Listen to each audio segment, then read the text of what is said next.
There's a new roguelike game that recently left early access and it's gained some traction, and it's Voidigo. It released June 8th of 2023 after going into early access on February 25th of 2021. And let me tell you, this game is insane and actually quite challenging. A lot of people told me I should try this game out as it has a lot of similarities to one of my favorite games of all time, which is Enter the Gungeon. And playing through the game, I will say I do notice some similarities, quite a bit, but Voidigo is able to keep itself unique and offer quite a lot. When starting the game, you play as Trash, and your job is to clear the corruption that is spread throughout the universe. Inside of a run, you have 3 main worlds and then one final boss world. And if you're able to clear all 4, you'll win the run. I will say the game seems like it has a true end game that could take a lot of winning runs to see, but even after one victory for me, the game has so much more to offer. But inside of each world, you'll find challenge rooms, difficult enemies, ammo, or health to buy with the in-game currency crystals, and different power-ups that you can upgrade. And of course, each world has its own boss, but the way to battle the boss is quite unique. Each world has multiple dark crystals you need to stomp on, and when you stomp on it, you unlock a portion of the boss's health that you can deal damage to. And to fully beat the boss, you'll need to stomp on each crystal, which are randomly spread throughout the map. The further into the game you go, the more dark crystals you need to stomp on per boss. I personally enjoy the way the boss is set up, as it's a fun, fresh take that has you explore most of each world. And every world has multiple bosses, so like Enter the Gungeon, you'll need to memorize the moves and patterns of each boss,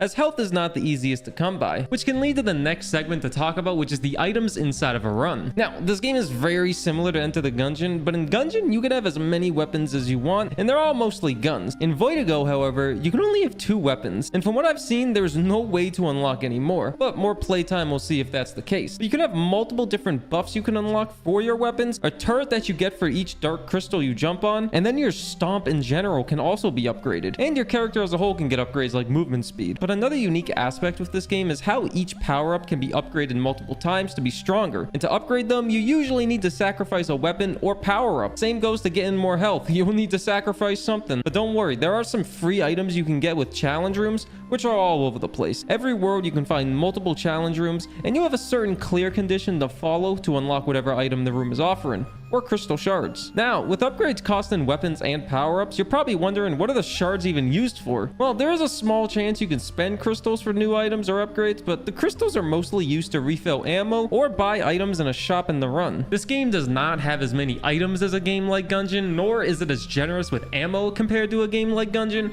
but that can lead to the next section I quickly want to talk about, just quickly, and that's the mechanics of the game. At first, the controls for this game felt clunky for me. The shooting doesn't feel as smooth as Enter the Gungeon, nor does jumping over bullets for dodge feel as smooth as rolling over them in Gungeon. But after a few hours, you will adapt to the controls. They're not really that bad. I know I adapted for sure, but I wanted to make this section just in case someone says the controls feel horrible, because at first, I didn't really like it that much. But after a couple runs, it felt fine for me. Maybe it's just me not playing a lot of twin-stick shooter games lately, but all the mechanics in this game are nice. Guns feel good, the melee weapons feel a bit off at times, but manageable, and the jump combos are a fun little bonus. And now that that's out of the way, we can quickly talk about the outside of a run, as there seems to be a lot to unlock. There's a lot to unlock in this game, and they all cost void crystals to unlock them. I've had one successful run as of recording this video, and that run yielded me about 22 crystals, which allowed me to unlock Void Challenger, Void Lupin, and a new character. The Void Loop seems to be a new game plus option where you start a new run with all your equipment from the last run, while the Challenger mode seems to be some sort of difficulty enhancer, and then you know what a new character is. Voidigo, just like Enter the Gungeon, does have multiple characters. It's just easy to unlock them. You spend the void crystals you earn in a run, and then you play as them. Each character has their own starting weapons and power-ups, which also cost crystals to unlock, and that's all really there is outside of a run that I've noticed. I haven't been able to mess with the difficulty enhancers or the Lupin yet, but hopefully I'll be able to fully jump into those pretty soon,